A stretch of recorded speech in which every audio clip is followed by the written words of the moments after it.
எப்பா இந்த ரியல்மி எத்தனை போன் தான் லான்ச் பண்ணுவாங்கன்னு தெரியல, அடிக்கடி லான்ச் பண்ணி தள்ளிக்கிட்டே இருக்காங்க. அதுல அடுத்ததா ரியல்மியோட Narzo 80 சீரிஸ், அதுல நம்ம கிட்ட Narzo 80 Pro இருக்குது. இது போக 80X அப்படின்னு ஒரு மொபைல் போனும் லான்ச் பண்ண போறாங்க. ஃபர்ஸ்ட் 80 Proவோட அன்பாக்சிங் பாப்போமா? ஸோ பாக்ஸ் எப்பயும் போல தான் இருக்கு, பாக்ஸ்குள்ளேயும் எப்பயும் போல தான் இருக்கும்னு நினைக்கிறேன். ஓப்பன் பண்ணியாச்சு. Make it real. ஸோ எப்பயும் போல ரியல்மியோட பாக்ஸ்.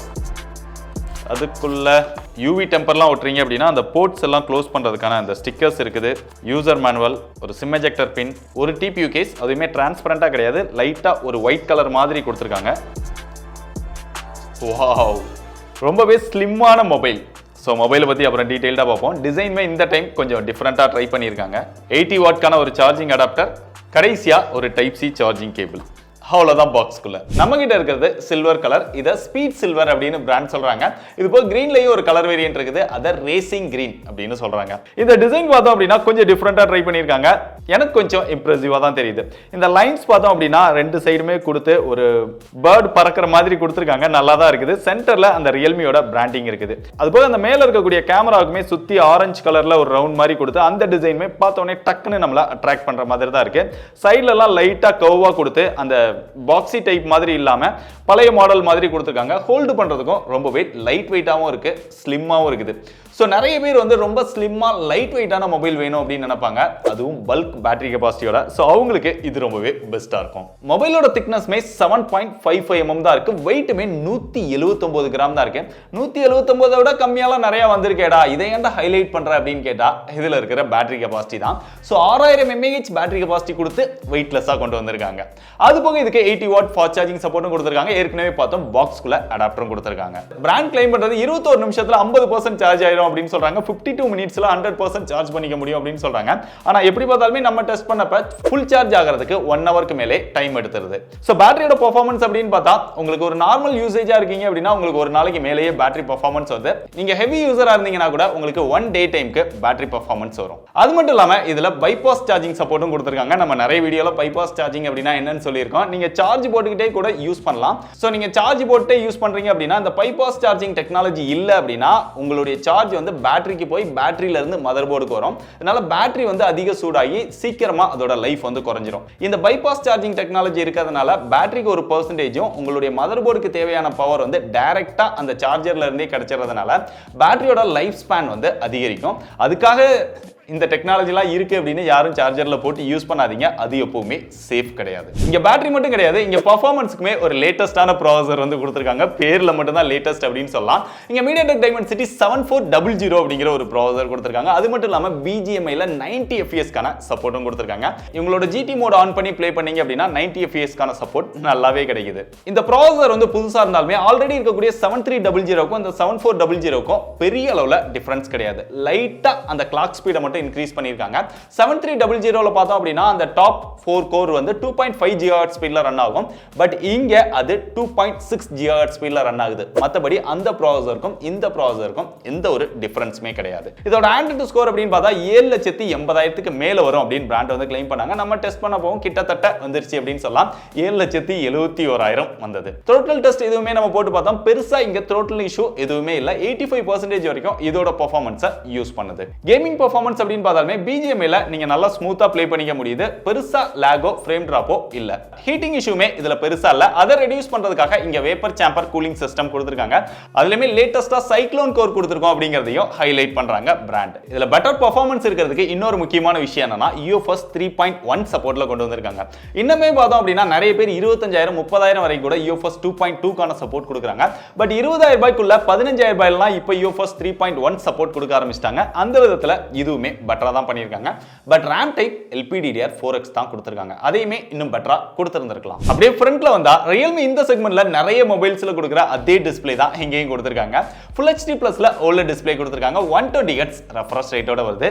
அதுவும் இல்லாம இப்ப ட்ரெண்ட்ல இருக்கிற அந்த கர்வ்டு டிஸ்ப்ளே தான்.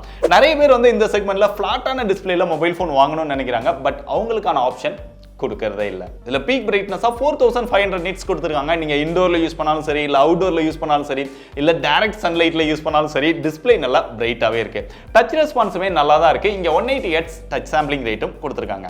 அதுபோக நீங்க நைட்ல எல்லாம் அதிகமா மொபைல் யூஸ் பண்ணுவீங்க, இல்ல ரொம்ப இருட்டான இடத்தெல்லாம் பாப்பீங்க அப்படின்னா உங்களுக்கு அந்த ஐக்கு ஸ்ட்ரெயின் வரக்கூடாது அப்படிங்கிறதுக்காக இங்க 3840 Hz வரைக்கும் PWM டிம்மிங் சப்போர்ட்டும் கொடுத்திருக்காங்க. அதனால பெருசா அந்த ஃபிளிக்கர் இஷ்யூலாம் இதுல இருக்காது. பொதுவா கர்வ்டு டிஸ்ப்ளே அப்படினாலே அந்த பெசல்ஸ் வந்து பெருசா வராது. ஏன்னா அப்பதான் அந்த கர்வ்டு எக்ஸ்பீரியன்ஸ் வந்து நமக்கு கிடைக்கும்.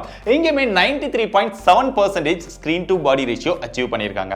வீடியோஸ் பார்க்கும்போதுமே நல்ல கலர்ஸ் எல்லாம் நல்லா எடுத்து தருது. நல்ல ரிச்சான ஒரு எக்ஸ்பீரியன்ஸ் வந்து நமக்கு கிடைக்குது. அதே மாதிரி சவுண்ட் எக்ஸ்பீரியன்ஸ் அப்படின்னு பார்த்தாலுமே இங்க டுயல் ஸ்டீரியோ ஸ்பீக்கர் கொடுத்திருக்காங்க. அதுலயுமே சவுண்ட் எக்ஸ்பீரியன்ஸ் வந்து நல்லா இருக்குது. அது போக இங்க மார்க்கெட்டிங்காக 300% வால்யூமை பூஸ்ட் பண்ணி தரோம் அப்படின்லாம் சொல்றாங்க. முதல்ல 200 அப்படின்னு ஆரம்பிச்சாங்க, இப்போ 300 அப்படின்னு சொல்றாங்க. அடுத்து 400 500 எவ்வளவு தாண்டா சொல்லுவீங்க, போய்கிட்டே இருங்கடா. அந்த ஸ்பீக்கர்ல எவ்வளவு வருதோ அதானே வர முடியும். சோ சும்மா இதெல்லாம் மார்க்கெட்டிங்காக சொல்லக்கூடிய விஷயங்கள் தான். பட் சவுண்ட் எக்ஸ்பீரியன்ஸ் இந்த செக்மெண்ட்க்கு இது ஓகேவா தான் இருக்கு. இந்த டிஸ்ப்ளேக்கு ஸ்கிரீன் ஸ்கிராட்ச் கார்டு வந்து ஒட்டி தான் கொடுத்திருக்காங்க. டிஸ்ப்ளேயோட ப்ரொடக்ஷன் அப்படின்னு பார்த்தாலுமே ஸ்காட் சென்சேஷன் அப்படிங்கிற ஒரு கிளாஸ் ப்ரொடக்ஷன் கொடுத்திருக்காங்க. இதோட இவங்க இன்னும் பெட்டரா கார்னிங் கொரில்லா கிளாஸ் ட்ரை பண்ணியிருந்திருக்கலாம். பரவாயில்ல, இதெல்லாம் கொடுத்திருக்கோம் அப்படிங்கறத சொல்றாங்களே. ஏன்னா ஒரு சிலர் என்ன கிளாஸ் ப்ரொடக்ஷன் கொடுத்திருக்கோம் அப்படிங்கறத இந்த செக்மெண்ட்ல கூட சொல்றதே கிடையாது. சோ அதை பார்க்கும்போது ரியல்மி பரவாயில்ல. சோ இது வரைக்கும் உள்ளதெல்லாம் ஓரளவு பெட்டரா இருந்தாலுமே இங்க கேமரா அப்படின்னு பார்த்தா ரியர்ல 3 கேமரா மாதிரி டிசைன் இருக்குது. ஆனா இருக்கிறது என்னமோ 2 கேமரா தான். பிரைமரி சென்சாரா இங்க 50 மெகாபிக்சல் சோனி சென்சார் வந்து கொடுத்திருக்காங்க, IMX882 அப்படிங்கிறது. அது போக OIS சப்போர்ட்டும் கொடுத்திருக்காங்க. செகண்டரி சென்சாரா ஒரு 2 மெகாபிக்சல் சும்மா கணக்கு காமிக்கணும் அப்படிங்கிறதுக்காக கொடுத்திருக்காங்க. அப்புறம் ஒரு LED ஃபிளாஷ் இருக்கு. செல்ஃபி கேமரா 16 மெகாபிக்சல் கொடுத்திருக்காங்க. கேமராவோட பெர்ஃபார்மன்ஸ் அப்படின்னு பார்த்தா அவுட்டோர்ல நல்ல லைட்டிங் கண்டிஷன்ஸ்ல எடுத்தீங்க அப்படின்னா ஓரளவு அது நேச்சுரலா அந்த போட்டோஸ் எல்லாம் எடுத்து தருது. பெரிய அளவுல நீங்க நல்ல கலர்ஃபுல்லா போட்டோஸ் எதிர்பார்க்கீங்க அப்படின்னா உங்களுக்கு இது பிடிக்காது. அந்த ஷார்ப்னஸ், ஃபோக்கஸ் இதெல்லாம் ஓரளவு பரவாயில்லாம இருக்குது. போர்ட்ரேட் ஷாட்லயுமே அந்த எட்ஜ் டிடெக்ஷன் இதெல்லாமே கொஞ்சம் டீசென்ட்டா தான் இருக்குது. இன்னும் கொஞ்சம் பெட்டரா ஆப்டிமைஸ் பண்ணி கொடுத்தாங்க அப்படின்னா நல்லா இருக்கும். அப்படியே நீங்க இன்டோர்ல ஓரளவு டீசென்ட்டான லைட்டிங்ல எல்லாம் போட்டோஸ் எடுக்கிறீங்க அப்படின்னா நாய்ஸ் வந்து ரொம்பவே ஆட் ஆயிருது. ரொம்ப புவரான லைட்டிங்ல எல்லாம் இதோட பெர்ஃபார்மன்ஸ் வந்து நல்லா இல்ல.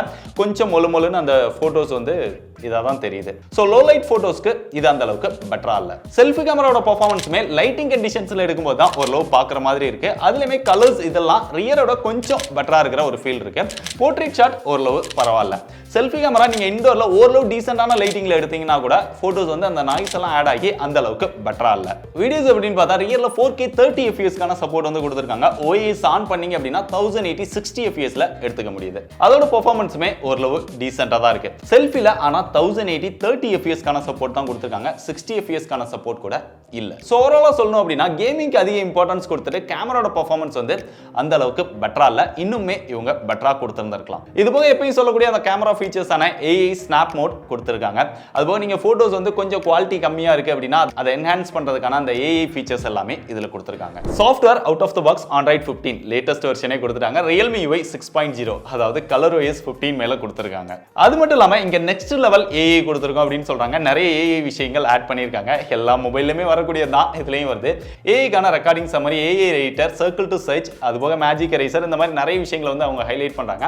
இவங்களோட ஸ்பெஷலா சொல்லணும் அப்படின்னா அந்த AI யோட ஸ்மார்ட் லூப் அது 2.0 கொடுத்திருக்காங்க. மற்றபடி டாப்ல செகண்டரி நாய்ஸ் கேன்சலேஷன் மைக் கொடுத்திருக்காங்க. மேல ஒரு ஸ்பீக்கர் வந்துருது. லெஃப்ட் சைடுல எதுவுமே இல்ல. பாட்டம்ல வந்தா சிம் ஸ்லாட் அதை ஓபன் பண்ணோம் அப்படின்னா 2 சிம் மட்டும் தான் போட முடியும். SD கார்டுக்கான சப்போர்ட் கிடையாது. பக்கத்துல mic, type C charging port, கீழ ஒரு ஸ்பீக்கர் வந்துருது. 3.5 mm ஜாக் இதுல இல்ல. ரைட் சைடுல வால்யூம் அப் டவுன் பட்டன், கீழ power button, finger print sensor under display finger print சென்சாராவே கொடுத்திருக்காங்க. நல்லா ஃபாஸ்டா அக்யூரேட்டா இருக்கு. பட் ரொம்ப கீழ இறக்கி கொடுத்திருக்காங்க. இது போக ப்ளூடூத் வெர்ஷன் 5.4 Wi-Fi 6 இருக்குது. NFC இந்த மொபைல்ல இல்ல. மத்தபடி இப்ப ட்ரெண்டிங்ல இருக்கிற மாதிரி IP ரேட்டிங் IP66 68 69 இது மூணுமே கொடுத்திருக்காங்க. நீங்க அப் டு 1.5 மீட்டர் வரைக்கும் 1 hour வரைக்கும் தண்ணிக்குள்ள வச்சு யூஸ் பண்ணிக்கலாம். பட் வாட்டர் டேமேஜ் ஆச்சு அப்படின்னா நீங்க வாரண்டில கிளைம் பண்ண முடியாது. பட் இப்போ எல்லாருமே IP ரேட்டிங் கொடுக்க ஆரம்பிச்சிட்டாங்க. வாட்டர் டேமேஜ்க்கும் ஏதாவது வாரண்டி எல்லாம் கொடுத்தாங்க அப்படின்னா நல்லா இருக்கும். அதனால நாங்க தண்ணிக்குள்ள எல்லாம் வச்சு செக் பண்ணோம். அதுபோக அண்டர் வாட்டர் மோடும் கொடுத்திருக்காங்க. ஸோ அதுவுமே ரொம்பவே பர்ஃபெக்டா தான் ஒர்க் பண்ணுச்சு. இது போக பில் குவாலிட்டிக்காக இங்க மிலிட்டரி கிரேட் சர்டிஃபிகேஷன்லாம் வாங்கியிருக்கோம் அப்படின்னு வந்து பிராண்ட் கிளைம் பண்றாங்க. பட் என்ன சர்டிஃபிகேஷன் அப்படிங்கிறத எக்ஸாக்டா மென்ஷன் பண்ணல. ஸோ மற்றவங்கலாம் பார்த்தா இந்த நம்பர் அப்படின்னு சொல்லி மென்ஷன் பண்ணுவாங்க. இதுல வந்து அவங்க மென்ஷன் பண்ணல. அதுக்காக நீங்க கீழெல்லாம் போட்டீங்க அப்படின்னா டப்புன்னு உடஞ்சிரும். ஸோ தெரியாம மார்பிள் டைல்ஸ்ல போட்டீங்கன்னா சம்டைம்ஸ் உடையாம இருக்கலாம். பட் கல்லுலாம் போட்டா டமார் தான். கடைசியா அதோட பிரைஸ் அப்படின்னு பார்த்தா இந்த வீடியோ நான் எம்பார்கோல ஷூட் பண்ணிட்டு இருக்கேன். இதோட எக்ஸாக்டான பிரைஸ் தெரியாது. பட் அண்டர் 20K குள்ள லான்ச் ஆகுது அப்படிங்கறத ரியல்மி அஃபிஷியலா சொல்லிட்டாங்க. பட் இன்க்ளூடிங் கார்டு ஆஃபரோட வருதா இல்ல இவங்க லான்ச்சிங் பிரைஸே அண்டர் 20K க்கு வருதா அப்படிங்கறத வீடியோ பார்த்துட்டு இருக்கிற உங்களுக்கு தெரிஞ்சிருக்கும். டிஸ்கிரிப்ஷன்ல இதோட பிரைஸ் அப்டேட் பண்ணிருப்பேன். அது மட்டும் இல்லாம இதுல மொத்தம் 3 ஸ்டோரேஜ் வேரியன்ட் வந்து லான்ச் பண்ணிருக்காங்க. 8+128, 8+256, 12+256 இது போக விர்ச்சுவல் RAM கொடுத்திருக்காங்க. பட் அதால பெரிய அளவுல பெர்ஃபார்மன்ஸ்ல டிஃபரன்ஸ் இருக்காது. சோ 8+128 20000 ரூபாய்க்குள்ள ஸ்டார்ட் ஆகும் அப்படின்னு எதிர்பார்க்கறேன். 20000 ரூபாய்க்குள்ள ஸ்டார்ட் பண்ணா நல்ல ஒரு பெட்டர் பெர்ஃபார்மன்ஸ் கொடுத்திருக்காங்க. கேமராவோட பெர்ஃபார்மன்ஸ் கொஞ்சம் டீசென்ட்டா தான் இருக்கு. நல்ல டிஸ்ப்ளே இருக்குது, பேட்டரி பெர்ஃபார்மன்ஸ் நல்லா இருக்குது, சாஃப்ட்வேர் எக்ஸ்பீரியன்ஸ் ஓகேவா தான் இருக்குது. ஸோ இதெல்லாம் வச்சு பார்க்கும்போது ரியல்மில இருந்து உங்களுக்கு ஒரு ஸ்லிம்மா லைட் வெயிட்டா ஒரு மொபைல் வேணும் அப்படின்னு நினைச்சீங்கன்னா பெஸ்ட் கேமிங் பெர்ஃபார்மன்ஸ்க்காக தாராளமா செக் பண்ணி பாருங்க. பெஸ்ட் பை லிங்க் டிஸ்கிரிப்ஷன்ல கொடுத்துருக்கேன்.